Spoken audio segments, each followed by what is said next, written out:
ऐसे और भी मजेदार वीडियो के लिए हमारे चैनल को लाइक, शेयर और सब्सक्राइब करें।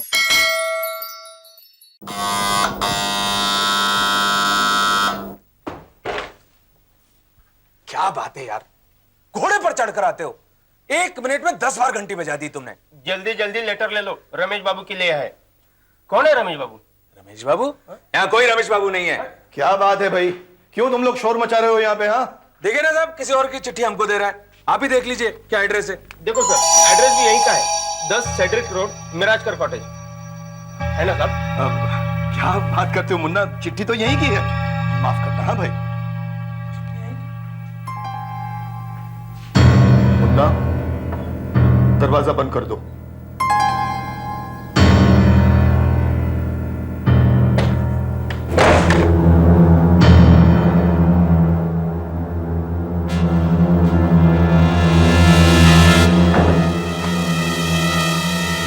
रमेश बाबू के लिए चिट्ठी मेरे पते पे कैसे आ गई? उसके बारे में किसे पता चल गया? खोल के देखूं तो सही, आखिर है क्या इसमें?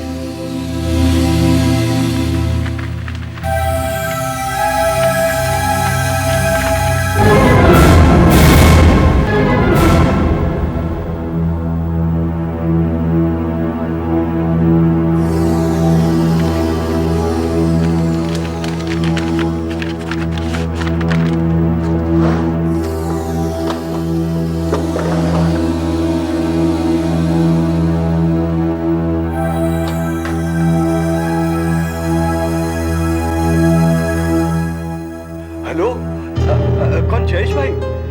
मैं बोल रहा हूँ, विकास। हाँ हाँ जी, हाँ, सब ठीक है। हाँ, मैंने आपको वो 50 लाख की डील के बारे में बोला था ना, वो पार्टी आज आ रही है।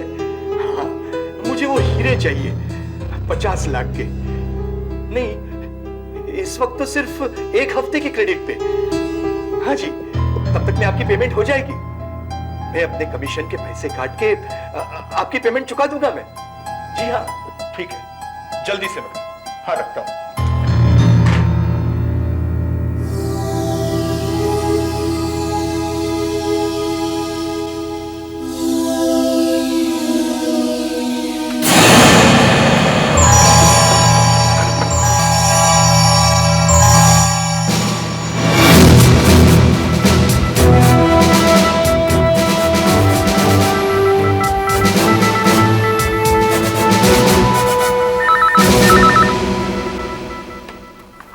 Hello, CID headquarters, ACP Pradyuman here. साहब, एक खून हो गया है। क्या खून?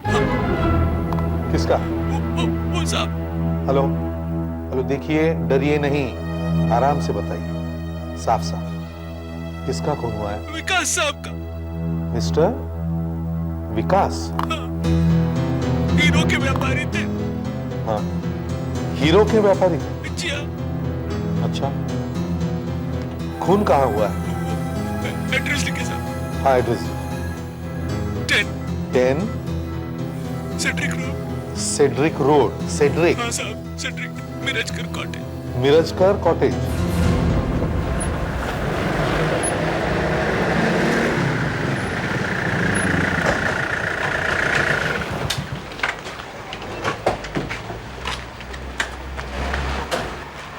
मुन्ना कौन है? मुन्ना यहाँ का नौकर है। अच्छा, कहाँ है वो? वहाँ अंदर है साहब।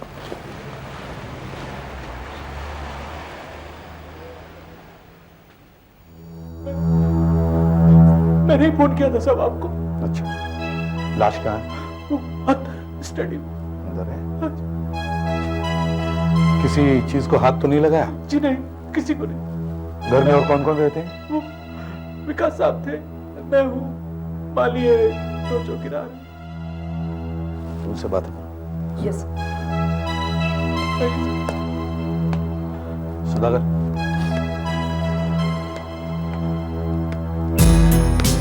यहाँ अंदर है। अच्छा, यहाँ क्या है? बाथरूम।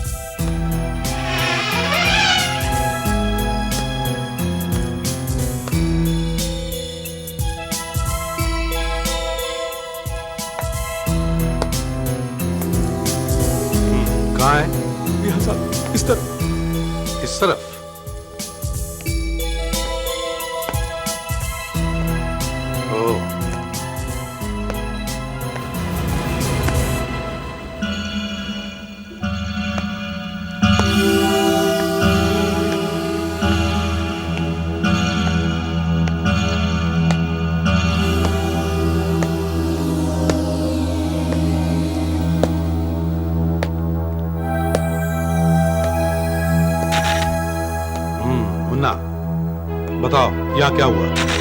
साहब, मैं भाजी लेने बाहर जा रहा था। रास्ते में मुझे ध्यान आया कि पैसे ले जाना भूल गया। मैं वापस लौटा और जैसे ही पैसे उठाया, 8 बज गए। भाजी लानी है। ये कैसे आवाज है? मैं दरवाजा खोलकर अंदर गया, देखा विकास साहब जमीन पर पड़े हुए थे। विकास साहब यहाँ पड़े हुए थे और मैंने आपको फोन किया। मुन्ना, तुमने जो गोली चलने की आवाज सुनी, वो कितने बजे सुनी? 8 बजे। 8 बजे। हाँ, 8 बजे मैंने घड़ी देखी। अच्छा, फिर? उसके बाद बस 1 मिनट में यहाँ पहुंच गई। 1 मिनट में तुम यहां पहुंच गए?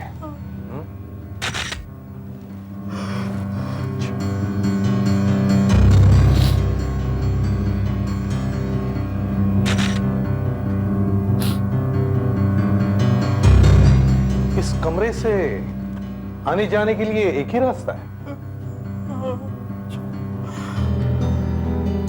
ये क्या है?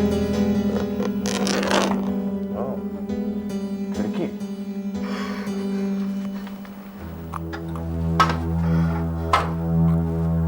बंद है?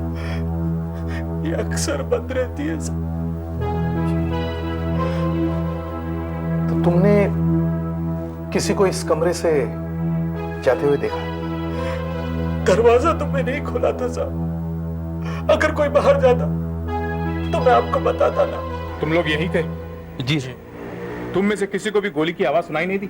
सुनाई दी थी साहब, बहुत जोर की आवाज सुनाई दी थी।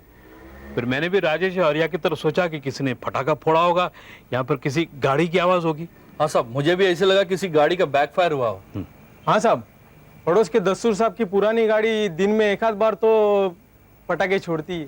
अच्छा, कितने बजे थे उस वक्त?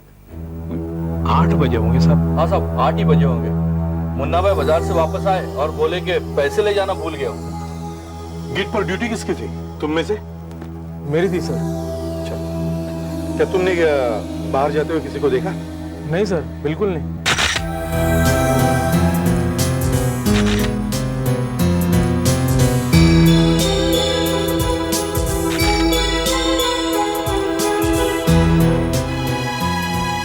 उंगलियां एकदम जकड़ी हुई है, रिवॉल्वर फंसा हुआ है। लेकिन सर, राइगर मोर्टिस की जकड़न तो मौत के 5-6 घंटे बाद शुरू होती है। मगर ये राइगर मोर्टिस नहीं है, ये कैडावेरिक स्पैज्म की वजह से है। इसके बारे में मैं तुम्हें बाद में बताऊंगा।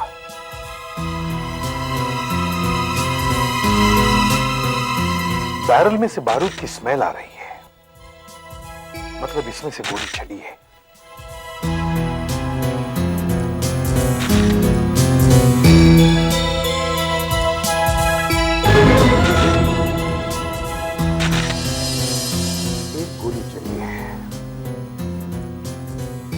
रिवॉल्वर में से एक गोली चली है, गोली यहां लगी है, हाथ में रिवॉल्वर।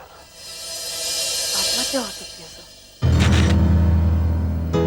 लगता तो वैसे ही, मगर फिर भी कुछ गड़बड़ है। जब भी कोई आत्महत्या करता है तो रिवॉल्वर अपने सिर के पास रखता है, और गोली चलने में बैरल में से निकली हुई गर्मी की वजह से आसपास की खाल भी जलती है।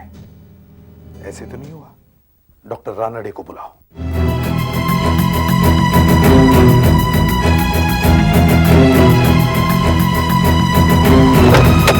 डॉक्टर साहब। हाँ एसीपी साहब, हुआ क्या? पैराफिन टेस्ट करना है, देखना इस आदमी ने गोली चलाई है कि नहीं। Oh no. और एक मां, लाओ सुधाकर, पैराफिन लाओ। इसने क्या अपने आप को गोली मार दी? कुछ कह नहीं सकते। तो फिर किसी और ने मारा? कुछ कह नहीं सकते डॉक्टर साहब, पहले आप देखिए तो सही कि इस आदमी ने गोली चलाई है कि नहीं, तभी तो पता चल जाएगा। अच्छा, आपने फिंगरप्रिंट्स वगैरह सब ले लिया? जी हाँ, सब कुछ हुआ है।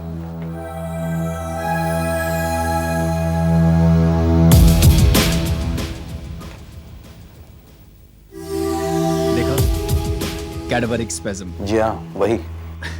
फिर भी थोड़ी सी मदद करिए। केयरफुल, हाँ?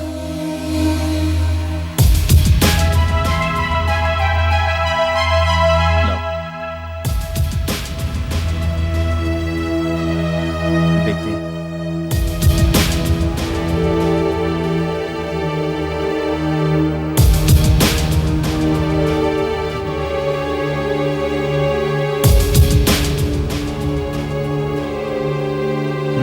अब कैनरिन लाओ। कितना वक्त लगेगा डॉक्टर साहब? एसीपी साहब, आप तो कितनी दफा देख चुके हैं। अभी देखिए ना, अभी पता चल जाएगा। इससे हमें पता चल जाएगा कि इसके हाथ के ऊपर गन पाउडर के निशान है या नहीं। अगर है तो इसी ने गोली चलाई।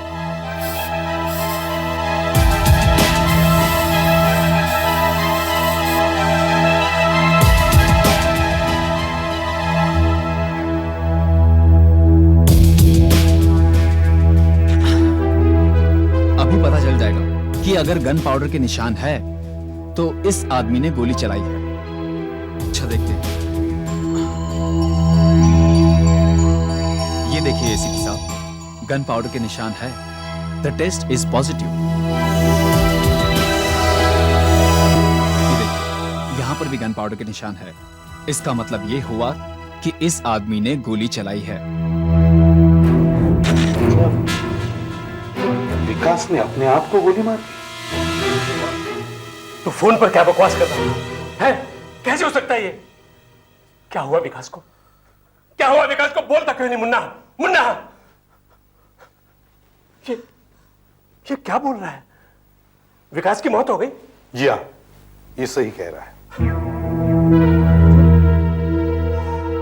मतलब मेरे हीरे, मेरे 50 लाख के हीरे मैं सुबह ही लाया। 50 लाख के हीरे मैं खुद लाया था। आप? मैं जयस। मैं इसी भी प्रद्युमन। वैसे भी साहब, जो हीरे आज मैं सुबह लाया था विकास ने मुझसे उधार में लिए थे। एक हफ्ते बाद वो मुझे पैसे देने वाला था। सर देखिए, हीरे उसके पास है कि नहीं? उसने तिजोरी में रखे होंगे सर। प्लीज देखिए सर। देखते हैं। मुन्ना, तिजोरी की चाबी कहाँ?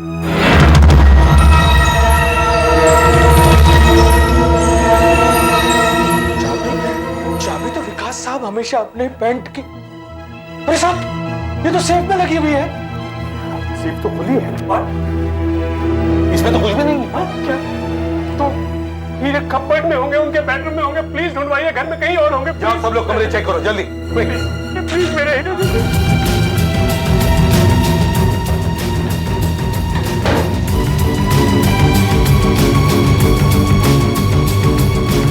विकास भाई, तुमने तो कहा था एक हफ्ते में 50 लाख रुपए दे दूंगा। अब खुद भेजो, बताओ मेरे हीरे कहाँ हैं? अरे सर, हीरे कहीं नहीं मिले। मैंने आपको कहा था ना, हीरे मिलना मुश्किल है। कोई यहां आया, उसने हीरे चुराए, विकास को मारा और यह दिखाने की कोशिश की कि विकास ने आत्महत्या की है। लाश को यहां से उठवाओ और रूम को सील कर दो।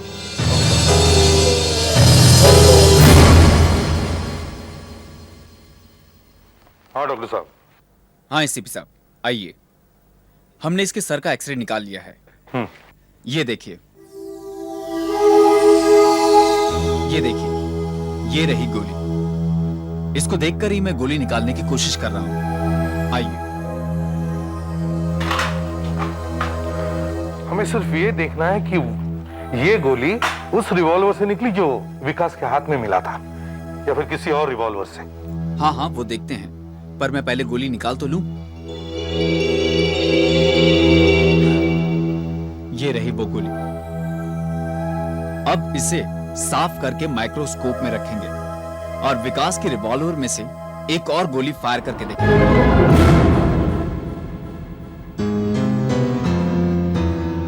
बस अभी पता चल जाएगा कि विकास की मौत उसकी रिवॉल्वर से हुई है या फिर और किसी चीज से? आप यहां आ जाइए, फायर करके देखते हैं।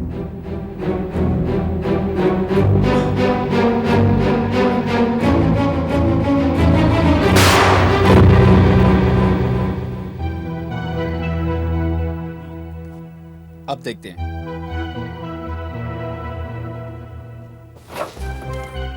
देखिए, यहां पर छेद है, मतलब गोली यहां से निकल चुकी है।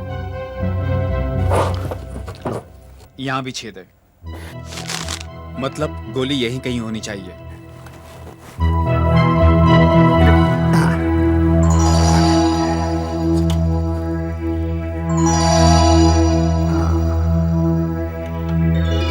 ये गोली जो अभी अभी मैंने फायर की है, अब मैं इसको इस माइक्रोस्कोप में रखता हूं, और इस माइक्रोस्कोप में मैंने वो वाली गोली रखी है जो हमें विकास के सर में से मिली है। अब हम दोनों गोलियों की फोटो खींचकर देखते हैं कि दोनों गोलियों पर एक ही जैसा खरोच का निशान है या नहीं। आप फोटो खींचिए।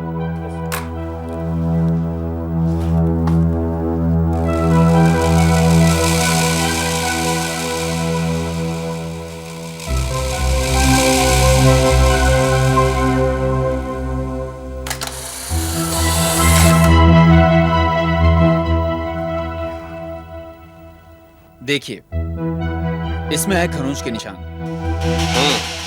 वही निशान जो फायर करने पर रिवॉल्वर की बैरल से गोली पर लगते हैं। हाँ, वही। एक बंदूक में से आप जितनी बार भी फायर करेंगे, गोलियों पर एक जैसा ही निशान लगेगा।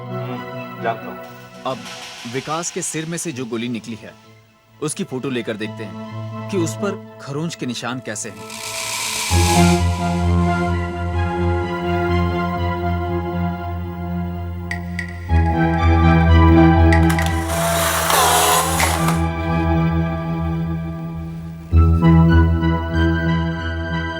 जरा वो दिखाइए। जी।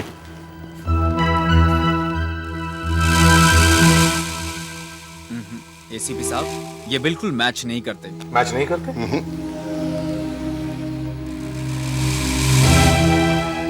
मैच नहीं होते? जी हाँ।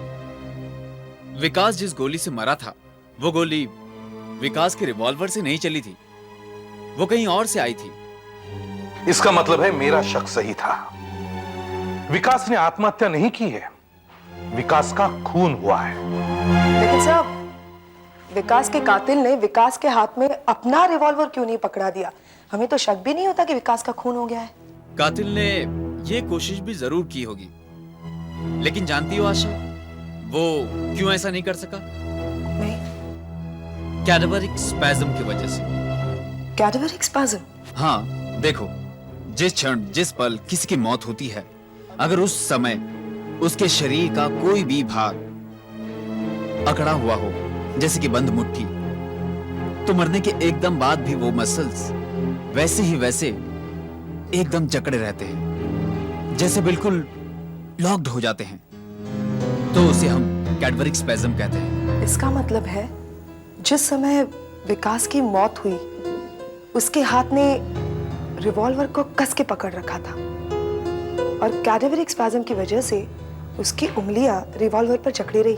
और विकास का कातिल विकास के हाथ से उसका रिवॉल्वर निकाल ही नहीं सका, तो फिर अपना रिवॉल्वर उसके हाथ में रखता कैसे? मगर विकास के हाथ में जो रिवॉल्वर मिला, उसमें से एक गोली फायर हुई थी जरूर, और पैराफिन टेस्ट से यह साबित भी हुआ है कि विकास ने एक गोली फायर की थी। अगर विकास अपनी गोली से नहीं मरा, तो वो गोली गई कहां? तो गोली यहां है सर। ओ, विकास ऐसे गिरा, मतलब उसने गोली ऐसे चलाई होगी। कहां है?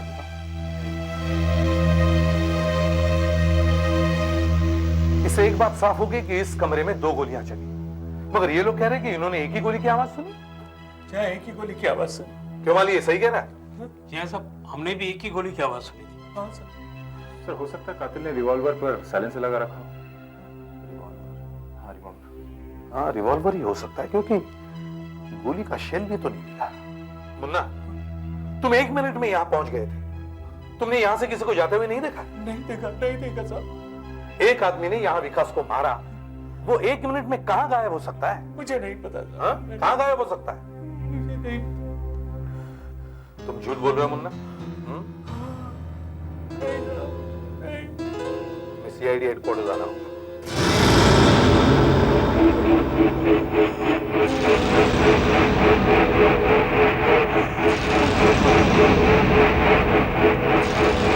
मान लो मुन्ना, कबूल कर लो कि तुमने ही अपने मालिक विकास का खून किया है।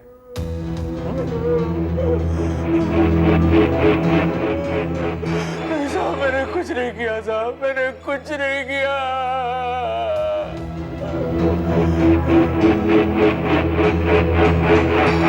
तुमने कुछ नहीं किया? तुम्हें पता था कि उस दिन जयेश 50 लाख के हीरे लाया था और तुम्हें तिजोरी की चाबी का भी पता था।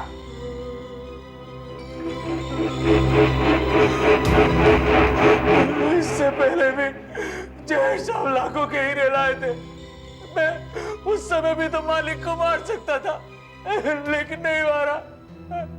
मैंने तो सिर्फ एक गोली की आवाज सुनी और 1 मिनट में ऊपर पहुंच गया और आपको फोन किया साहब।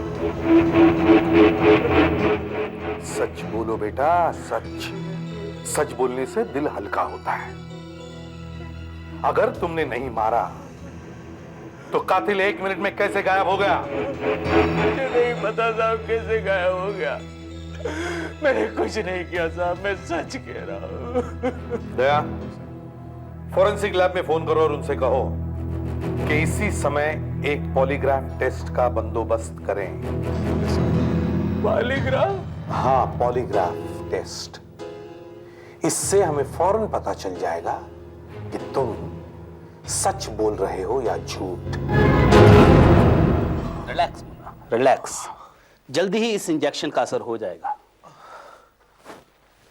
अब तुम टेस्ट देने के लिए बिल्कुल तैयार हो। कैसा महसूस हो रहा है? अभी ठीक लग रहा है, लेकिन डर बहुत लग रहा है। डरते क्यों मुन्ना? तुम तो सच बोल रहे हो ना? हाँ, सच।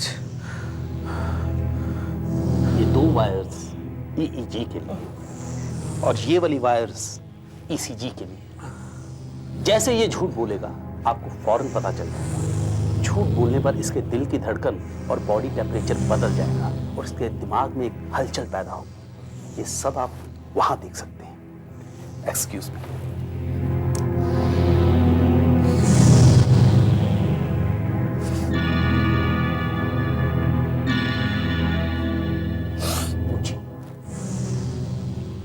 मुन्ना, कल रात तुम बाजार कितने बजे गए थे? यही कोई 7:30 बजे। 7:30 बजे। बाजार में क्या हुआ? कुछ नहीं। बाजार में कोई आदमी मिला था? नहीं। बाजार में कोई मिला था? नहीं।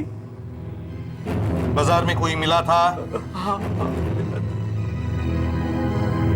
कौन था? वो मेरा रिश्तेदार। रिश्तेदार? कौन था वो? नहीं, वो दोस्त था। दोस्त था तो झूठ क्यों बोला? वो क्या है कि वो अच्छा आदमी नहीं है। अच्छा आदमी नहीं मतलब? वो एक बार चोरी की थी उसने, तो मैंने सोचा कि नाम बताऊंगा तो बात पड़ेगी, इसलिए बस। और मैं सीधा घर आ गया। क्यों? पैसे भूल गया था ले जाना।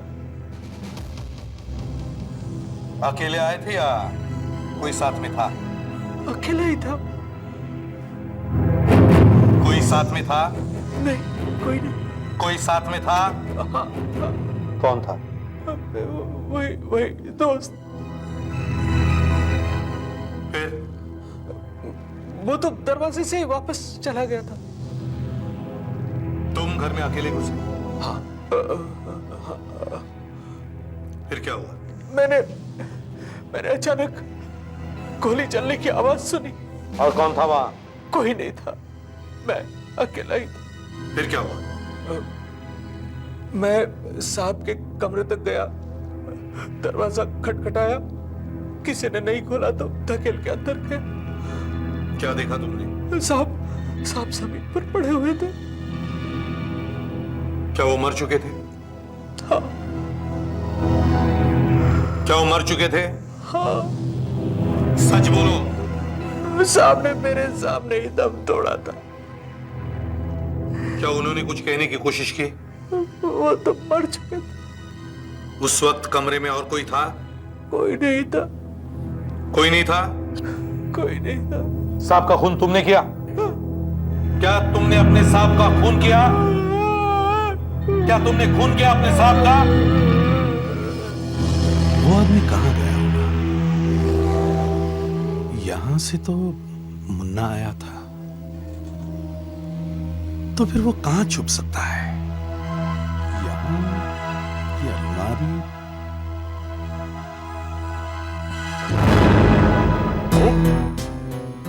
फाइलें टूटी हुई है, इसका मतलब है यहां कोई बैठा होगा। सुधाकर सर, बैठ सकते हो क्या? जरा देखो। ट्राई करता हूं।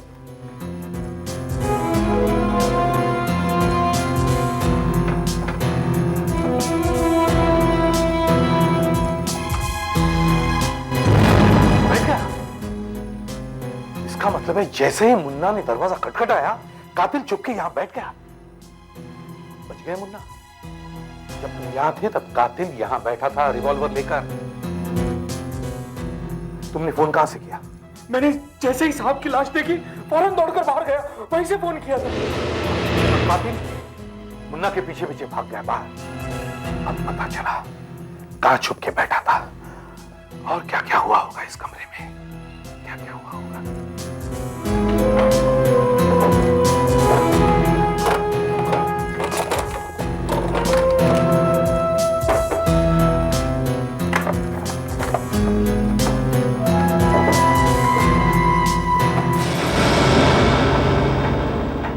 रमेश बाबू 10 Cedric road, Mirajkar cottage, Bandra, यही का एड्रेस है। इस घर में रमेश बाबू कौन है? कोई नहीं है। कोई नहीं? तो फिर ये लेटर? ये सुबह ही पोस्टमैन देके गया था साहब। ये देखकर विकास बाबू घबरा गए थे। अच्छा,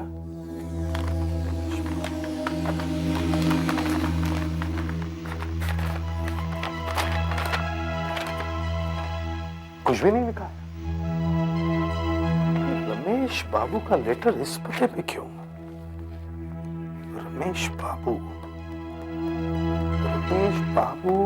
नाम सुना हुआ लगता है। रमेश बाबू। दया, पुलिस के रिकॉर्ड्स में चेक करो। रमेश बाबू। सर ये देखिए, मिल गया सर।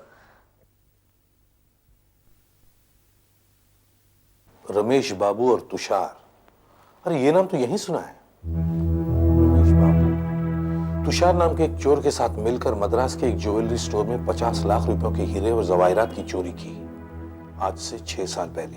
प्रिंट आउट निकालो। Yes sir.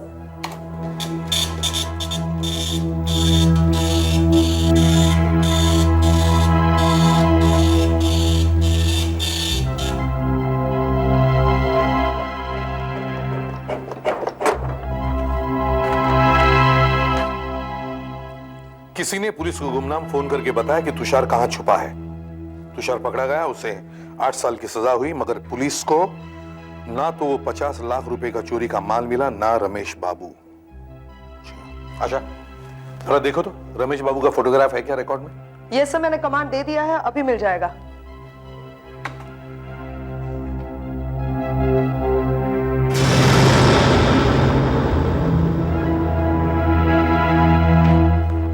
अरे क्या सर, ये देखिए। अरे ये तो विकास। इसका मतलब है विकास और रमेश बाबू एक ही आदमी है। इस केस को एक बार फिर से देखते हैं। रमेश बाबू ने तुषार के साथ मिलकर कृष्णा ज्वेलरी स्टोर लूटा और फिर अपने साथी तुषार को पकड़वा दिया और फिर मुंबई में विकास के नाम से रहने लगा। नंबर 2, अचानक किसी को पता चल गया कि विकास ही रमेश बाबू है। उस आदमी या औरत ने विकास को रमेश बाबू के नाम से चिट्ठी भेजी, यह बताने के लिए कि वो पहचाना जा चुका है। और फिर किसी ने उसका कत्ल कर दिया और 50 लाख के हीरे चुरा लिए। इसका मतलब है कि सर शायद विकास के खून के पीछे तुषार का ही हाथ है।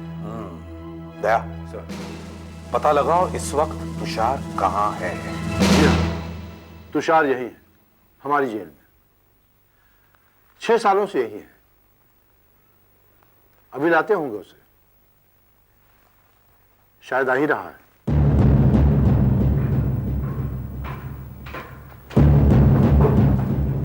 ये है तुषार। तुषार, ये सीआईडी के लोग हैं, तुमसे मिलना चाहते हैं। सीआईडी? अब मुझसे क्या काम सीआईडी को? तुमसे रमेश बाबू के बारे में कुछ पूछना है। रमेश बाबू, ये नाम दिन रात मुझे सताता रहता है। मैं यहां सजा काट रहा हूं और वो वहां 50 लाख की ऐश कर रहा है। खैर, कुछ दिनों की बात और है, फिर यहां से बाहर निकलकर ढूंढूंगा उसे। उसे ढूंढने की अब जरूरत नहीं पड़ेगी। क्यों? ज्यादा बनो मत, तुम जानते हो क्यों? क्यों? रमेश मर चुका है और उसकी मौत के पीछे तुम्हारा हाथ है। मेरा हाथ? मेरा हाथ कैसे हो सकता है? मैं तो पिछले 6 सालों से यहां बंद हूं। जिसने भी विकास को वो चिट्ठी भेजी, वो विकास की असलियत को जानता है। इसीलिए हो न हो इसके पीछे तुषार का हाथ जरूर होगा। मगर सर, तुषार तो जेल में है। हाँ, शायद उसने ये काम किसी और से करवाया हो। तुम एक काम करो, जेल के सुपरिंटेंडेंट से जाकर मिलो और पता करो जेल में तुषार को कौन कौन मिलने आते थे। उनमें से जो भी मिले उन सबको यहां लेके आओ। तुषार से तुम हर तीसरे दिन मिलने जाते हो, क्यों? अरे साहब, वो मेरे चाचा तुम कहाँ थे? सोचना पड़ेगा साहब। सोचो। हाँ, मैं घर पर था, जास्ती दारू पी लिया था, औरत से झगड़ा भी हुआ। चाहिए तो आप पता कर लीजिए। चाचा से कब मिले थे? अपने भाई के 6 महीने पहले मिले थे। आज सुबह वापस आए, 5 दिन बाद। लेकिन क्या हुआ? कैसे वापस आए? गाड़ी से, हमारे नाम से टिकटें बुक थी, हम सब 20 लोग थे। मगर आप बार बार हमसे ही क्यों पूछते हैं? उससे पूछिए ना, तुषार के भाई से, प्रगत से, जो बार बार उससे मिलने जाता है। तो हाँ ठीक है, उससे भी पूछिए। सर, ये प्रगत तुषार का मौसेरा भाई है। इसी महीने में बरसों तक वो तुषार से तकरीबन रोज ही मिला है, मगर वो मिला ही नहीं सर। हम उसके घर भी गए थे, मगर वहां पर ताला लगा था। तुम ऐसा करो, तुषार के घर का सर्च वारंट बनाओ और कोर्ट से उसके घर की तलाशी की परमिशन ले लो।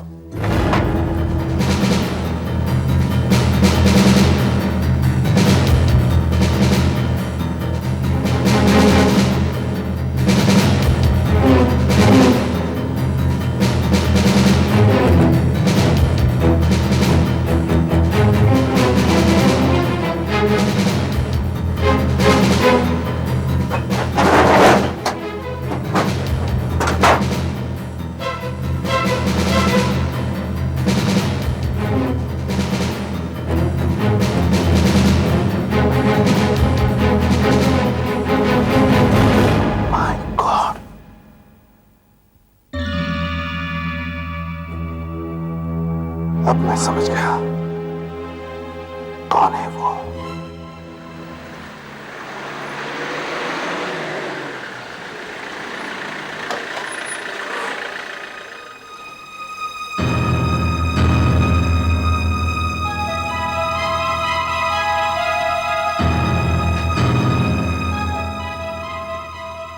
क्या बात है साहब, फिर से जांच करने आए हैं? नहीं मुन्ना, हमारा काम हो गया। हमें पता चल गया किसने विकास का खून करके उसके हीरे चुराए। अरे वाह साहब, इतना जल्दी पकड़ लिया आपने उसे? जी हाँ। कौन है साहब वो? ये है वो।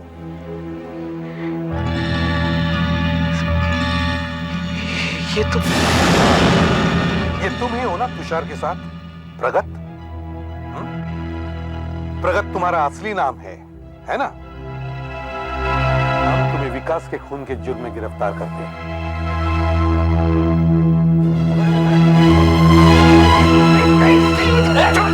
बोलो, क्यों मारा तुमने उसे?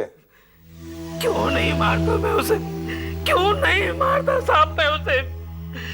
उसने मेरे भाई तुषार को धोखा दिया है।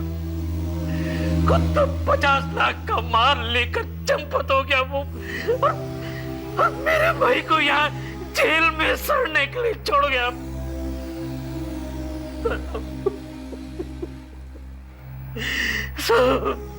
पुलिस को उसका पता भी उसी कमीने ने दिया साहब, उसी कमीने ने दिया।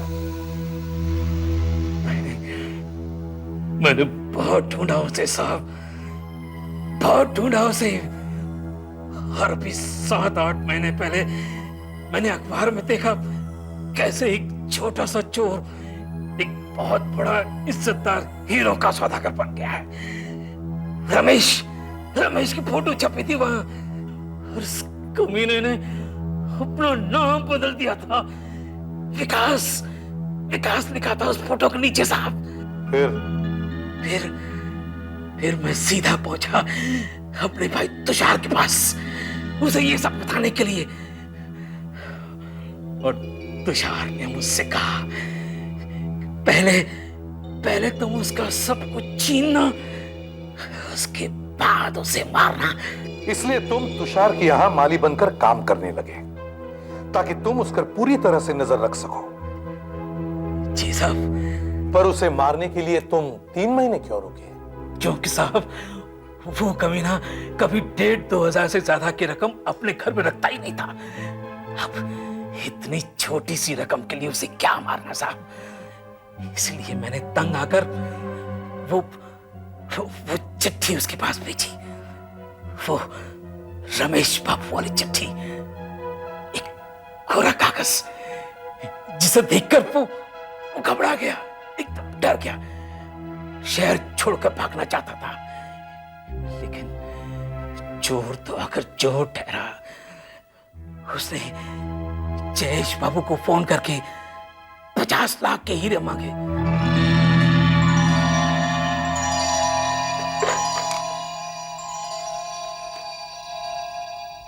Hello, distant travels.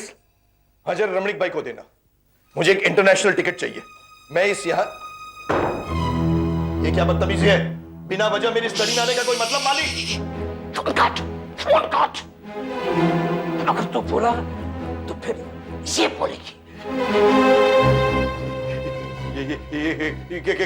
क्या चाहिए तुझे केशव? कहाँ का टिकट कटा रहा था तू? कहाँ का टिकट कटा रहा था? तेरा टिकट तो मैं काटूंगा रमेश बाबू, जैसे तूने मेरे भाई तुषार का टिकट 6 साल पहले काटा था। और सुन, आज जो तुझे खत मिला था वो मैंने भेजा था। मैंने पढ़ लिया तूने अपने मौत का वारंट। मुझे माफ कर दो, माफ कर दो मुझे। मैं मानता हूं मैंने तुषार के साथ गद्दारी की थी। देखो, मैं तुम्हें और तुम्हारे भाई को मैं माला माल कर दूंगा। मेरी तिजोरी में जो कुछ भी है वो ले लो उसे। मैं तुम्हें सब कुछ देने को तैयार। देखो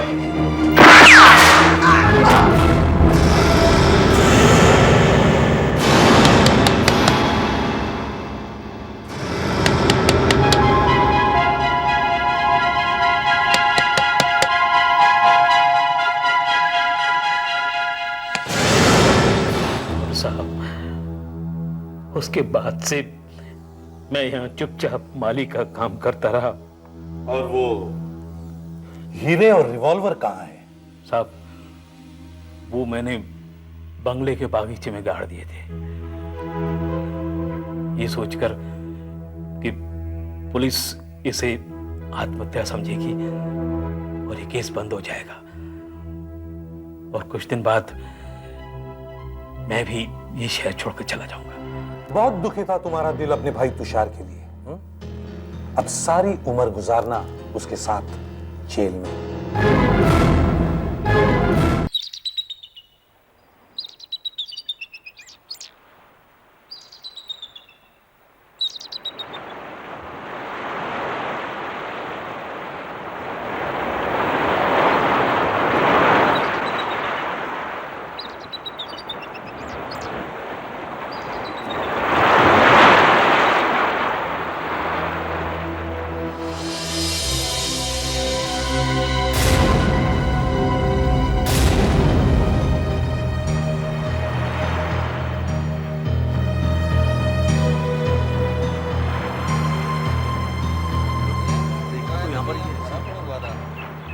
माय गॉड, किसने हटो हटो, दूर हटो। मैं पुलिस अफसर हूँ, मुझे देखने दो।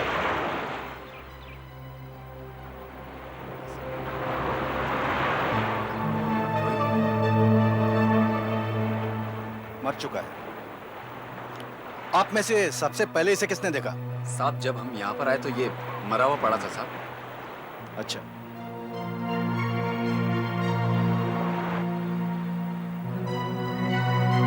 Hello, control room, DCP Deshmukh here. यहाँ पालोमा बीच पर एक लाश पड़ी हुई है। सीआईडी ऑफिसर्स और फॉरेंसिक टीम को यहाँ भेज दो फौरन। एसीपी प्रद्युमन कहाँ है? वो जोधपुर गए हैं मर्डर इन्वेस्टिगेशन के लिए। ठीक है, ये केस मैं सुपरवाइज करता हूँ। Okay sir. इसका चार्ज मैं लेता हूँ। कहिए डॉक्टर सालुंके। सर, इसके शरीर की अकड़न से पता लगता है कि इसको मरे हुए लगभग 10 से 12 घंटे हो गए, यानी कल रात को 9 बजे से 11 बजे के बीच में मरा होगा। मुझे भी यही लगता है। ये घड़ी देख रहे हो? मौत 9:30 के आसपास हुई होगी और ये घड़ी नकली है। वाटरप्रूफ लिखा है लेकिन है नहीं, इसीलिए पानी में गिरते ही 1-2 मिनट के बाद बंद पड़ गई है। इसकी मौत 9:30 के आसपास ही हुई होगी। सर, इसकी मौत पानी में डूबने की वजह से ही हुई है। इसके पेट और छाती में काफी पानी भर गया, ये देखिए। इसके मुंह से तो शराब की बदबू आ रही है। सर शायद बहुत नशे में होगा, समंदर के तेज लहरों से खुद को बचा नहीं पाया और डूब गया होगा।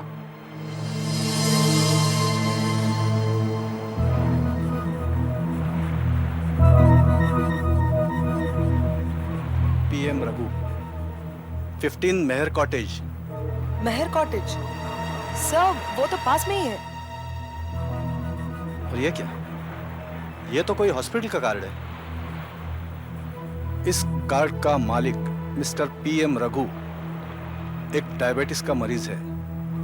अगर कोई इसे बेहोशी की हालत में पाए तो डॉक्टर सबनिस को फोन नंबर 82175666 पर कांटेक्ट करें। सर, जिन लोगों को कोई सीरियस बीमारी होती है उनके पास ऐसे कार्ड अक्सर पाए जाते हैं। लेकिन अगर ये डायबिटीज का मरीज था तो इसने शराब क्यों पी थी? शराब तो डायबिटीज में जहर का काम करती है। Right sir. शायद इसीलिए डूब गया और मर गया। कुछ गड़बड़ है जरूर। का अंदाजा बिल्कुल ठीक था डीसीपी साहब। रेट ऑफ कूलिंग से पता चलता है कि इस आदमी की मौत 9:30 बजे के आसपास ही हुई है। और कुछ? समुद्र के किनारे जब आपने इसका मुंह सूंघा था तो उसमें से शराब की बदबू आ रही थी। हाँ, फिर आप कहेंगे कि सालू के हमेशा कोई ना कोई नया चक्कर चलाता ही रहता है। कुछ है? जी हाँ, मुंह में शराब की बदबू थी, लेकिन पेट में और खून में शराब है ही नहीं। मतलब मरने के बाद इसके मुंह में शराब डाली गई? जी हाँ। हमें लगता है कि ये आदमी समुद्र में डूबकर मरा है। जी हाँ। मगर इसके फेफड़ों में से, लंग्स में से जो पानी मिला है वो पानी समुद्र का है ही नहीं। वो पानी खारा है ही नहीं, मीठा है। शायद ये किसी तालाब में डूब के मरा हो। जी हाँ, तालाब में या किसी स्विमिंग पूल में। Swimming pool? स्विमिंग पूल क्यों? वो इसलिए सर के इसके फेफड़ों में जो पानी मिला है उसमें थोड़ी क्लोरीन भी है, और क्लोरीन तो टैंक वगैरह के पानी को साफ करने के लिए ही मिलाई जाती है। इसका मतलब किसी ने इसे स्विमिंग पूल में मार डाला, फिर बॉडी को उठाकर बीच पर फेंक दिया, फिर इसके मुंह में शराब डाल दी ताकि देखने वालों को लगे कि शराब के नशे में ये अपने आप को संभाल नहीं सका और डूबकर मर गया। पर खून का मकसद चोरी तो नहीं है, क्योंकि पैसे, घड़ी, चेन, अंगूठी सब कुछ वैसा का वैसा ही है। अगर इसे किसी ने स्विमिंग पूल में मारा है तो कौन से वाले में? पालोमा बीच पर तो दर्जनों बंगले हैं और तकरीबन सभी में स्विमिंग पूल है। तो कौन सा स्विमिंग पूल होगा वो? कौन सा? ये उनके एक और पड़ोसी हैं, रामदास जी। ये भी उनसे बीच पर मिले थे। मानस, आप जरा वहां बैठेंगे? जी। मिस्टर रामदास, डीसीपी देशमुख, आप बीच पर क्या कर रहे थे? जी मैं अपने कुत्ते को वहां लेकर घूमने गया था जी, और वहां रघु जी भी आ गए हर रोज की तरह। हमने 5-7 मिनट बात की और उसके बाद वो वापस लौट गए। लौट गए? उस वक्त क्या बजा होगा? उस वक्त शायद साहब 9 बजे थे। हाँ 9 बजे थे। मैं पक्का इसलिए कह सकता हूँ साहब कि मैंने उसी वक्त अपनी घड़ी देखी थी, क्योंकि मेरे घर पे कोई डिनर पे आने वाला था। जब रघु जी आपसे मिले क्या उन्होंने शराब पी रखी थी? शराब को तो हाथ तक नहीं लगाते थे। वो तो डायबिटीज के मरीज थे, मर नहीं जाते थे वो अगर शराब पीते थे तो। इसीलिए मेरा अंदाजा है कि जिसने भी इसे मारा है वो इसे अच्छी तरह नहीं जानता था, क्योंकि अगर उसे पता होता कि ये डायबिटिक है और कभी शराब नहीं पीता तो वो इसके मुंह में शराब डालने की गलती कभी नहीं करता। 9 बजे वो घर की तरफ निकलता है और 9:30 बजे मर जाता है। इस आधे घंटे के बीच में कुछ हुआ है। हमें यह देखना है कि बीच से चलने के आधे घंटे बाद वो कहां पहुंचा होगा। हम लोग यहाँ से इधर से आते समय यहीं से शॉर्टकट ले लिया करते थे। 25 समुद्र के किनारे से चले हुए हमें यहाँ 25 मिनट हो गए और 25 मिनट के तुरंत बाद रघु मारा गया था। इसका मतलब है कि उसके साथ जो कुछ भी हुआ वो यहीं कहीं हुआ है, लेकिन यहां तो कोई पुल नजर नहीं आता। चलो देखते हैं।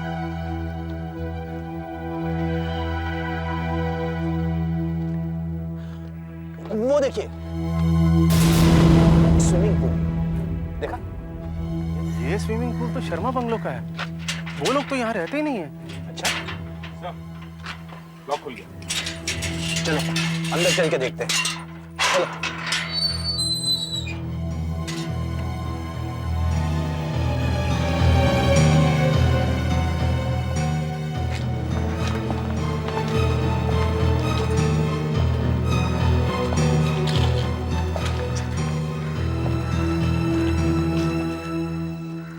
दया, आशा, सर।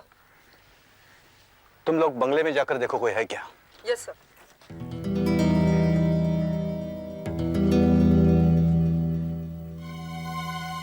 सर रघु के फेफड़ों में जो पानी था वो कहीं इस पूल का ही तो नहीं था? कहीं ऐसा तो नहीं कि उसे इस पूल में डुबो करके ही मारा गया हो? मैं इस पूल के पानी का एक सैंपल ले लेता हूँ। फ्रेडरिक्स, एक टेस्ट ट्यूब दो।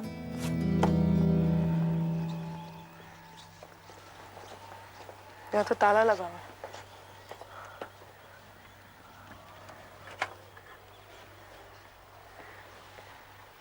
सब दरवाजे बंद है। चलो चलते हैं।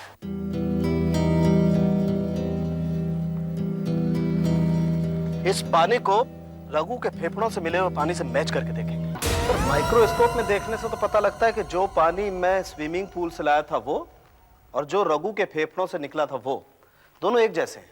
आप देखिए सर, जब पानी काफी देर तक एक जगह जमा रहता है तो उसमें कुछ माइक्रो ऑर्गेनिज्म पैदा हो जाते हैं। इन दोनों सैंपल्स में एक ही तरह के माइक्रो ऑर्गेनिज्म है। मतलब दोनों सैंपल्स एक ही पूल से आए हैं। सर एक टेस्ट और बाकी है। कौन सा? मैं बताता हूं। देखिए सर, इस बीकर में वो पानी मिला हुआ है जो रघु के फेफड़ों से आया है और इस बीकर में स्विमिंग पूल का पानी है। अब हम इन दोनों पानी में इस सॉल्यूशन की कुछ बूंदें डालकर देखेंगे। अगर रंग बदलता है तो दोनों पानी एक ही जगह से आए हैं।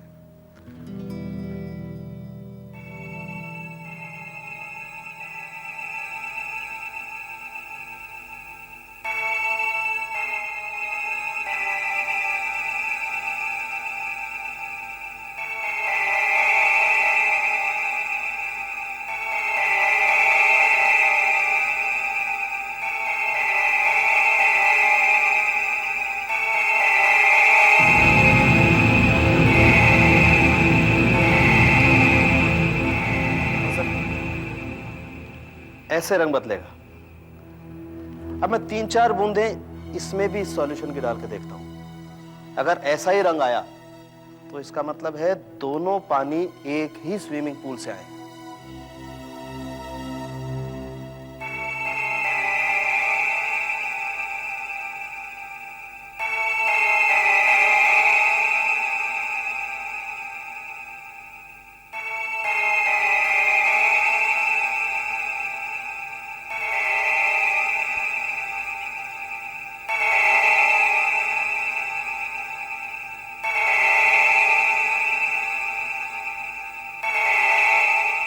रंग नहीं बदला है।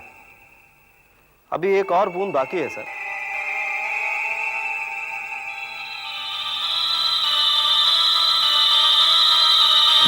देखिए सर, रंग बदल गया। इसका मतलब है रघु को शर्मा के स्विमिंग पूल में ही मारा गया है। 9:25 को रघु स्विमिंग पूल पर पहुंचा होगा और फिर वहीं पर कुछ हुआ जिससे कुछ ही पलों में वो मर गया। लेकिन ऐसा क्या हुआ होगा कुछ समझ में नहीं आ रहा है। सर, रघु की ऐसे किसी से दुश्मनी भी तो नहीं थी और ऐसा भी नहीं लगता कि उसे किसी ने लूटना चाहा हो सकता है, हो सकता है उसने पूल के पास या फिर उस घर के अंदर कुछ ऐसा देख लिया होगा जो उसे नहीं देखना चाहिए था, इसीलिए वो मारा गया। लेकिन सर, वो घर तो बंद पड़ा है। हमें उस घर के मालिक को मिलना होगा। तुमने पता लिया है मानस से? Yes sir, 21 Clara bungalow Malabar है। मेरा तो कुछ भी खाने का मन नहीं कर रहा है, बिल्कुल भूख नहीं है। माधव, बुखार में अक्सर ऐसा होता है, तुम एक काम करो, थोड़ी दाल ले लो और इसको दाल डालो। और सुनो, डिनर के बाद टेम्परेचर जरूर चेक कर लेना। आपसे कोई मिलने आए हैं। एक्सक्यूज मी, इस वक्त आने के लिए माफी चाहता हूं, बट इट वॉज अर्जेंट। मैं डीसीपी देशमुख और यह है inspector Asha from CID. CID officers? CID हमारे यहाँ? क्या हुआ? Please please relax, it's a normal investigation. आप? जी, मैं अनीश शर्मा और ये मेरे भाई हैं प्रीतम शर्मा, ये इनकी पत्नी है प्रिया, और ये है माधव, मेरा दूसरा भाई, और ये मेरी पत्नी है शालिनी शर्मा। आपका एक बंगला मड आइलैंड पर भी है? जी हाँ, लेकिन क्या हुआ? हम लोग तो काफी समय से वहाँ गए ही नहीं। कल रात आपके स्विमिंग पूल में एक आदमी मारा गया। क्या? हमारे स्विमिंग पूल में आदमी मारा गया? क्या क्या कह रहे हैं सर? अनीश, कितनी बार कहा था तुमसे कि वहाँ पे एक वॉचमैन रख लो, लेकिन तुम हो कि मेरी सुनते ही नहीं। एक मिनट, मुझे ये बताइए, आप लोग आखिरी बार वहां कब गए थे? हम लोग तो बहुत कम जाते हैं वहां पर। जब सबकी छुट्टी होती है तभी जाना होता है वहां। पिछली बार सितंबर में गए थे हम लोग वहां, और फिर उसके बाद हाँ याद आया, माधव ने पार्टी दी थी वहां पर। क्यों माधव? हाँ, पर उसको तो काफी टाइम हो गया है। कल आप में से वहाँ कोई नहीं गया? कल? मुझे तो पता नहीं, मैं तो कल दिल्ली में था, अभी 1 घंटा पहले आया हूँ। माधव तो बीमार है। प्रीतम, तुम वहां गए थे कल? नहीं सर, हम में से वहां कोई नहीं गया। अच्छा, मैं आपका बंगला अंदर से चेक करना चाहता हूँ, क्या उसकी चाबी मिल सकती? जी हाँ, क्यों नहीं, मैं अभी चाबी लेकर आता हूँ। चाबी कहाँ रखी है? मेरे कमरे में है, स्टील की अलमारी में। ठहरो, मैं लेके आता हूँ। तुम्हारी तबीयत ठीक नहीं है क्या? मुझे मलेरिया है। मुझे लगता है मैंने तुम्हें पहले कहीं देखा है। साहब, मैं एक स्टेज आर्टिस्ट हूँ, बहुत सारे स्टेज शोज किए मैंने, हो सकता है आपने मुझे वहीं देखा हो। हाँ, हो सकता है शायद वहीं देखा। ये तो हाई सिक्योरिटी ताले की चाबी है, इसके डुप्लीकेट बनाना बहुत मुश्किल है।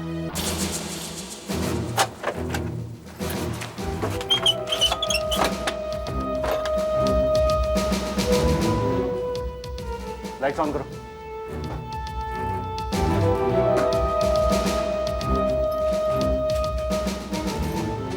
लगता है फ्यूज गया है। सर, पेट्रोमैक्स ऑन करता हूँ। हाँ, हर जगह मिट्टी है, इसका मतलब है घर काफी दिनों से बंद पड़ा होगा। सारा घर चेक करो। दया, तुम अंदर जाके देखो। फ्रेडरिक्स, उस तरफ देखो, ठीक तरह से चेक करो। ये क्या है? ये टेबल आधी साफ की गई है, और ये निशान कैसे? लगता है यहां पर बोतल और ग्लासेस रखे थे। सर, क्या है? सर ये देखिए सर, यहाँ पर सब जगह काफी धूल जमी है। इन बॉटल्स पर भी। पर सर इस एक बॉटल पर देखिए बिल्कुल धूल नहीं है। वाकई साफ है।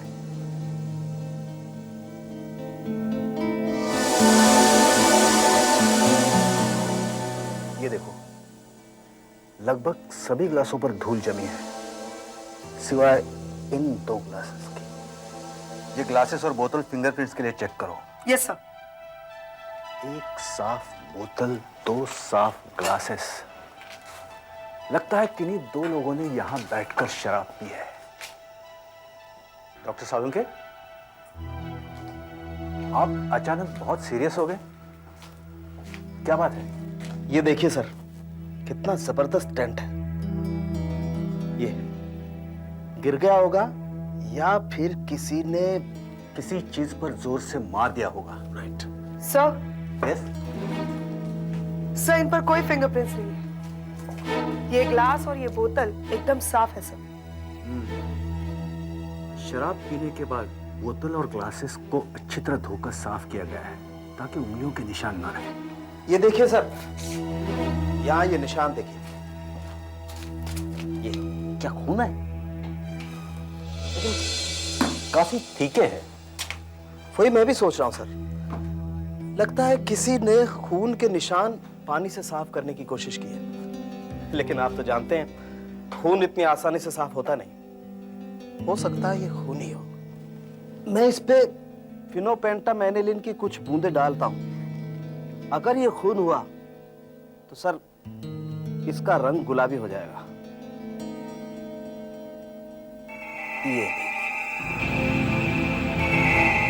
ये गुलाबी,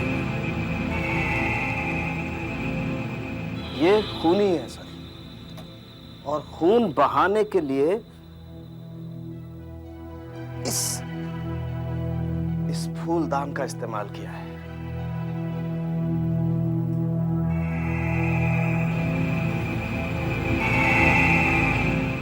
इस पर डॉक्टर, आप इस खून का सैंपल लीजिए और ये पता लगाइए क्या ये किसी इंसान का ही खून है। Right sir.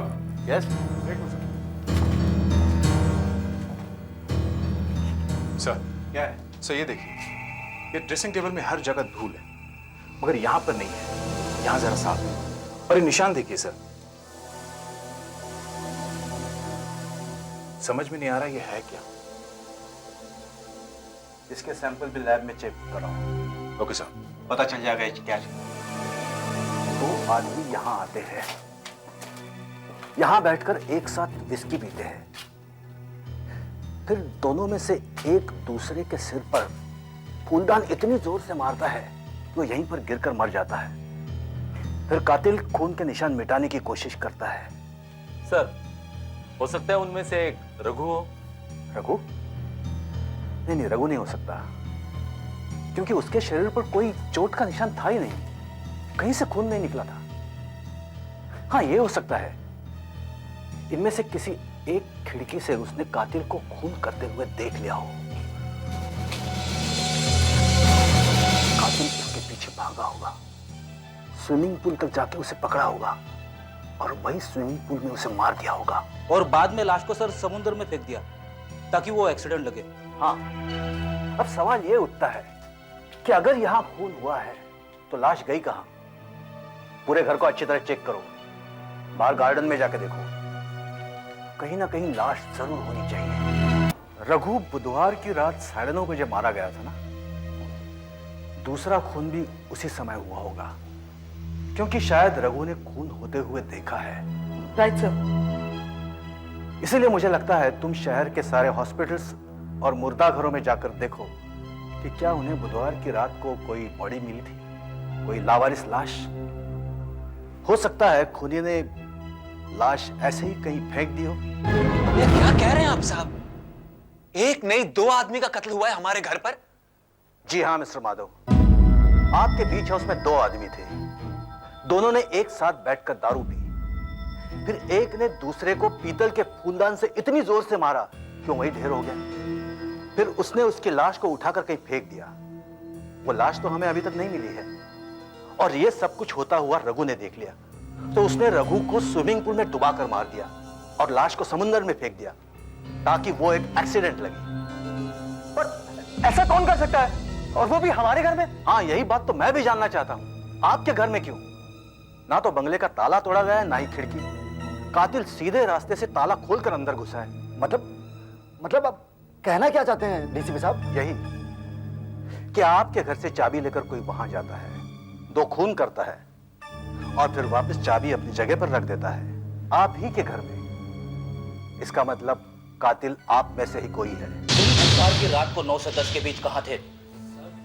हम लोग घर पे ही थे साहब, टीवी देख रहे थे, है ना? तुम भी थे? हाँ साहब। ये सच बोल रहा है? मिस्टर अनीश, आपने बताया कि बुधवार को आप शहर में नहीं थे और गुरुवार को ही लौटे थे, हाँ? जी हाँ, मैं बिजनेस के सिलसिले में एक जरूरी मीटिंग के लिए दिल्ली गया था। मेरे साथ मेरा सेक्रेटरी विश्वास भी था। हम लोग सोमवार को गए थे और गुरुवार को लौटे हैं। ये हमारे हवाई जहाज के टिकट्स। अच्छा।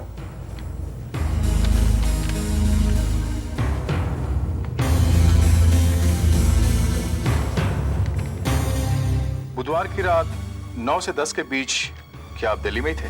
जी हाँ, 5 बजे हमारी मीटिंग खत्म हुई थी। फिर हम वापस होटल में आ गए और फिर हमने अगले दिन का प्रोग्राम तय किया और सारा पेपर वर्क खत्म किया। अच्छा।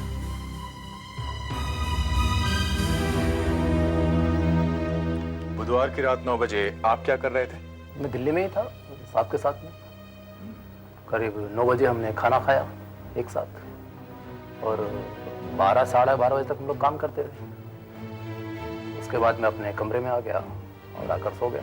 आप बुधवार की रात 8 से 10 बजे के बीच में कहाँ थे? हम लोग कुलाबा में एक फैशन शो देखने गए थे। Fashion show? जी, हमारे साथ हमारी फ्रेंड्स भी थी, नीता और कौशल्या।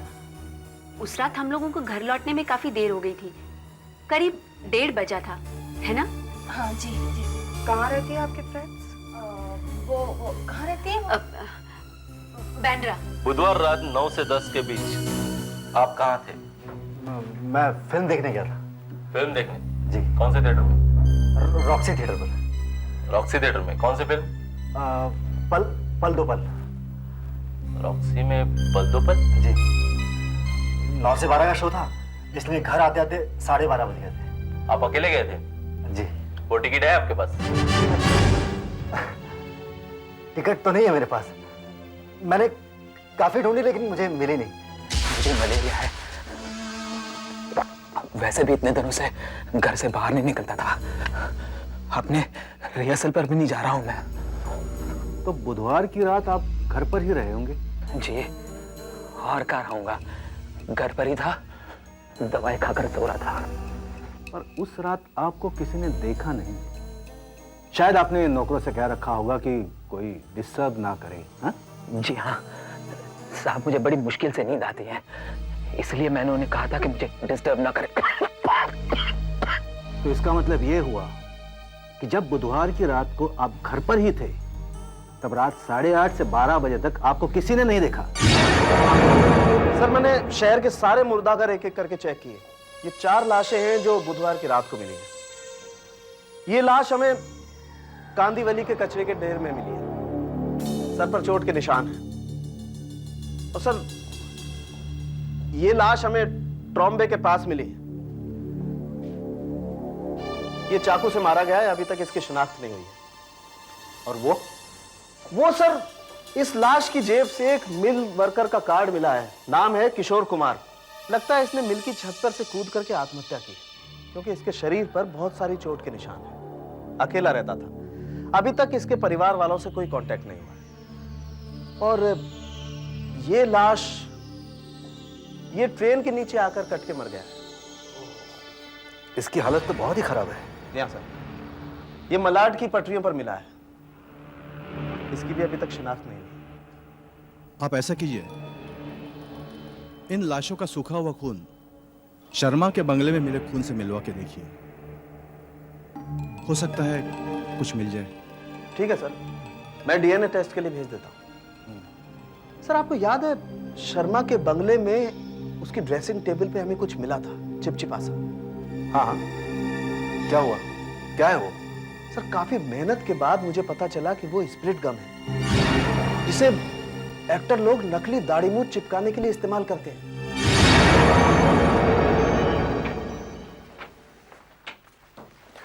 आई am doctor Rana Dey, glad to meet you sir. माफ कीजिए, आपको यहां बुलाना पड़ा। बैठिए। Thank you. डॉक्टर, आपका एक पेशेंट है माधव शर्मा, उसके बारे में बात करनी है। क्या हुआ है उसे? मलेरिया? हाँ, सिम्टम्स तो थे। ये कुछ 10 दिन पहले से शुरू हो गए थे। तेज बुखार, सर्दी लग रही थी और बहुत कमजोरी भी थी। आपने ब्लड टेस्ट तो जरूर किया होगा? हाँ, पर वो तो नेगेटिव था। नेगेटिव? तो फिर आप कैसे कह सकते हैं कि मलेरिया है? सर, कभी कभी मलेरिया का पैरासाइट ब्लड टेस्ट में दिखता नहीं है। उसकी तेज बुखार और सर्दी लगने की वजह से मैंने उसे मलेरिया की दवाई दी और माधव ठीक भी होने लगा। इससे मुझे यकीन हो गया कि उसे मलेरिया ही है। मैंने चारों लाशों के खून का सैंपल डीएनए टेस्ट के लिए भेजा था सर। तो क्या हुआ? वो मलाड में रेल की पटरी पर हमें जो लाश मिली थी, उसके खून का सैंपल शर्मा के बंगले पर जो खून मिला था उससे मैच हो गया सर। वो देखिए। इसका मतलब है यह आदमी रेल के नीचे कटकर नहीं मरा है, शर्मा के बंगले में यह मारा गया, वहां इसका खून हुआ और फिर रेल की पटरी पर फेंक दिया गया। एक बात और सर, ये देखिए, ये तो चाकू का घाव लगता है। ऐसा ही एक घाव पेट पर भी है। दो चाकू के जख्मों के निशान। ऐसा करते हैं, इसके उंगलियों के निशान ले लेते हैं। हो सकता है इसके फिंगरप्रिंट्स हमारे रिकॉर्ड में हो। सही, हमारे रिकॉर्ड से मैच हो रहा है। ये फोटो देखिए सर। धनिक लाल।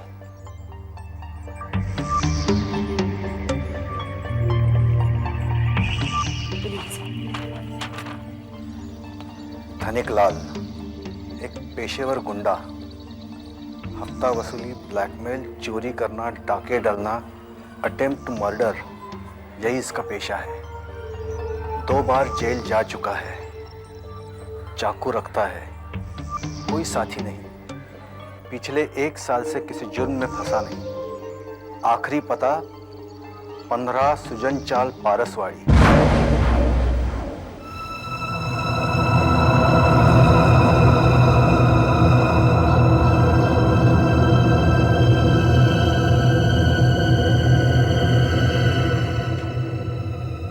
लाल इतनी खराब लोकेलिटी में रहता था, लेकिन इलेक्ट्रॉनिक्स का कितना बढ़िया सामान है इसके पास। भैया, इन सब के सीरियल नंबर नोट कर लो। सर, ये देखिए सर। क्या मेरा? निकॉन? इसका भी नंबर नोट कर लो। Okay sir. आदमी काफी शौकीन था। क्या है? पैसे 1000-2000 होंगे सर। गिन लो और नंबर नोट करो। Yes sir.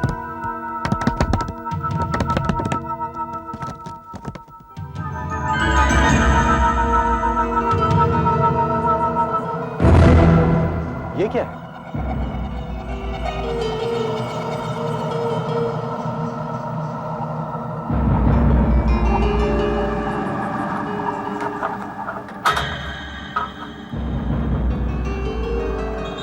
ये तो किसी लॉकर की चाबी है।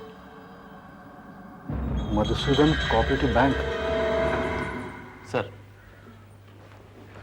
सर, ये अजीत शर्मा के मर्डर और डकैती की फाइल है। क्या क्या चोरी हुआ है? Music system, VCR, television set, Nikon camera और ज्वेलरी। सुधाकर सर, वो जो इलेक्ट्रॉनिक्स का सामान धनिकलाल के यहाँ हमें मिला था, उसके सीरियल नंबर की लिस्ट तो तुम्हारे पास है ना? हाँ सर, ये रही। I can't believe it. दोनों लिस्ट एक जैसे हैं, सारे नंबर्स मिल रहे हैं। ये देखो, अजीत शर्मा का music system model number OTMC 400, Dhaniklal का music system model number OTMC 400, Ajit Sharma का VCR model number BSR9 EVSR 41180, Dhaniklal का VCR model number BSR9 EVSR 41180, इसका मतलब है अजीत शर्मा के घर से जो सामान चोरी हुआ वही धनिक लाल के यहाँ से मिला है। धनिक लाल ने ही अजीत शर्मा को मारा है। सर फैन के ऊपर से जो चाबी हमें मिली थी उससे हमने मधुसूदन बैंक का लॉकर खुलवाया। उसमें से हमें ये सब मिला है, 1 लाख रुपए, ज्वेलरी और ये अलग अलग बैंकों के पासबुक्स हैं। ये क्या कह रहे हैं डीसीपी साहब? जी हाँ, जो आदमी आपके बीच हाउस में मारा गया उसका नाम था धनिक लाल। इसी आदमी ने पिछले साल आपके घर में डाका डाला था जिसमें आपके अंकल का खून हुआ था। क्या ये क्या कह रहे हैं? कुछ समझ नहीं आ रहा। मैं समझाता हूं प्रीतम साहब। धनिक लाल का आपके बंगले में खून हुआ। मरने से पहले उसने वहीं बंगले में बैठकर उस आदमी के साथ विस्की पी जिसने उसे मारा। अब आप ही बताइए, जो आदमी आपके अंकल का खून करता है, आपके घर में डाका डालता है, वो आप ही के बंगले में क्या कर रहा था? हमें पता लगा है कि आपके अंकल का खून करने के बाद धनिक लाल को कहीं से काफी सारा पैसा मिलने लगा और हमें लगता है कि आपके घर में से ही किसी ने आपके अंकल को मारने के लिए धनिक लाल को बहुत सारा पैसा दिया है। ये क्या हमारे घर से पैसा दिया?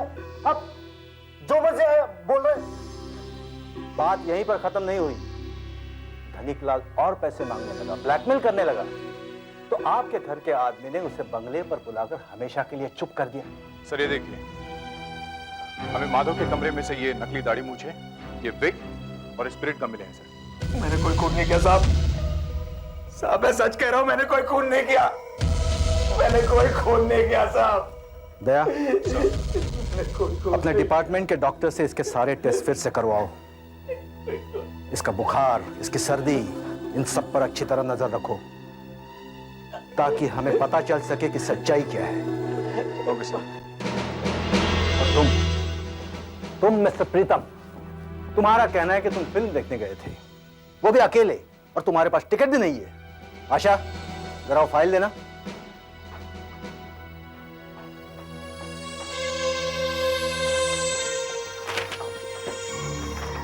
अब हमें ये बताओ, तुम कौन सी लाइन में बैठे थे? बालकनी में। कौन सी सीट थी? पीछे से दूसरी या तीसरी लाइन में होगी। हमने पिक्चर हॉल के मैनेजर से पूछताछ की है। उसने हमें बताया कि उस रात 10 मिनट के लिए हॉल की लाइट चली गई थी। अब तुम हमें यह बताओ कि लाइट इंटरवल से पहले गई थी या बाद में? बाद में गई थी। गलत। उस रात लाइट गई ही नहीं थी, न इंटरवल से पहले न इंटरवल के बाद। अब हमें सच बताओ मिस्टर प्रीतम, उस रात आप कहां थे? मैं कहां थे आप? सर मैं मानता हूं कि मैंने आपसे झूठ बोला, लेकिन मैं उस रात बीच हाउस भी नहीं गया था। मैं कसम खा के कहता हूं कि मैंने किसी का खून नहीं किया। तो फिर कहां गए थे? मैं गर्लफ्रेंड के पास गया था। है? कौन? मल्लिका। सर ये है पुलिस डॉक्टर की रिपोर्ट। उन्होंने माधव का ब्लड टेस्ट और फुल चेकअप किया। What the hell? इसे तो वाकई मलेरिया है। जी हाँ सर, और पुलिस डॉक्टर का यह भी कहना है कि मलेरिया की वजह से माधव इतना कमजोर हो गया है कि धनिक और रघु को मारना और फिर उनकी लाशों को अलग अलग जगह पहुंचाना उसके बस की बात नहीं है। तो फिर कौन हो सकता है? कातिल जो भी कोई हो, उसने ये सारा काम भेस बदल कर किया है, क्योंकि हमें वहां स्पिरिट गम मिली है। दया, तुम एक काम करो, ये पता लगाओ कि दिल्ली से मुंबई के लिए शाम को कितनी फ्लाइट्स है और मुंबई से दिल्ली जाने के लिए आखिरी फ्लाइट कितने बजे है। Okay sir.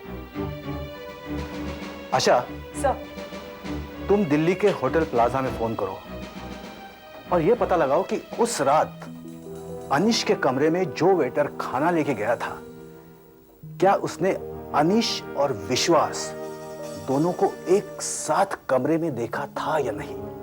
और हाँ, होटल के रिसेप्शनिस्ट को भी फोन करना और उससे पूछना कि क्या उसने किसी दाढ़ी वाले आदमी को देर रात होटल में घुसते हुए देखा। और विश्वास को यहां बुला लाओ।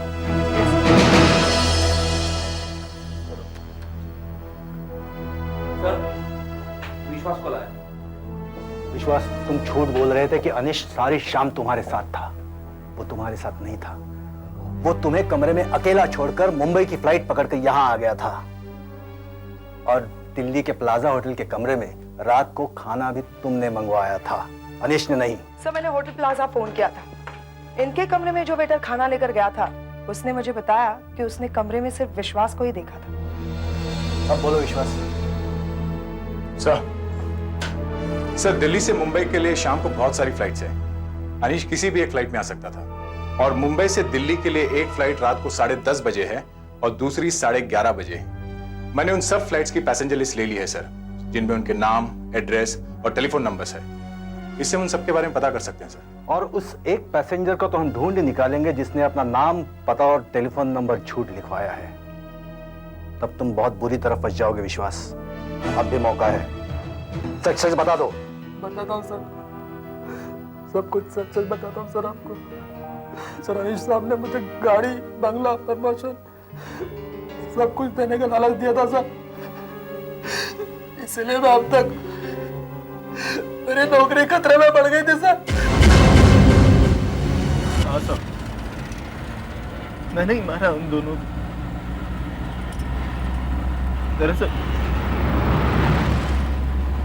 मुझे मेरे बिजनेस में दिन पर दिन नुकसान होता चला जा रहा था। उसे संभालने के लिए मुझे बहुत सारे पैसे की जरूरत थी। इसलिए तुमने 14 महीने पहले धनिक लाल से अपने अंकल का खून करवाया।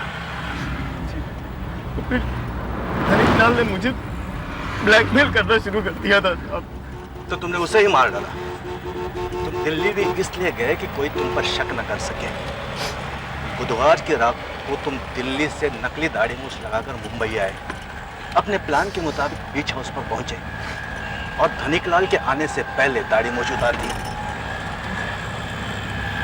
फिर मैंने उसके साथ बैठ के एक टेबल पर विस्की पी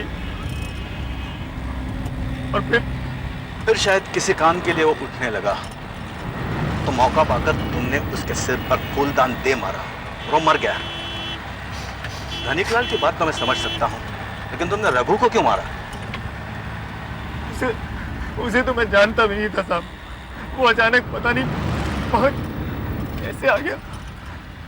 शायद मुझसे ही गलती से पीछे का दरवाजा खुला रह गया था।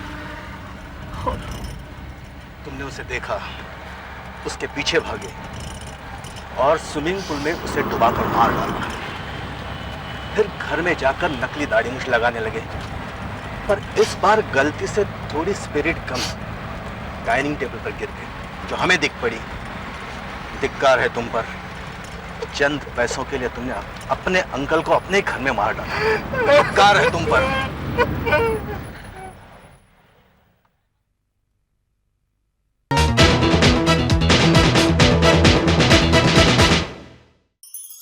ऐसे और भी मजेदार वीडियो के लिए हमारे चैनल को लाइक, शेयर और सब्सक्राइब करें।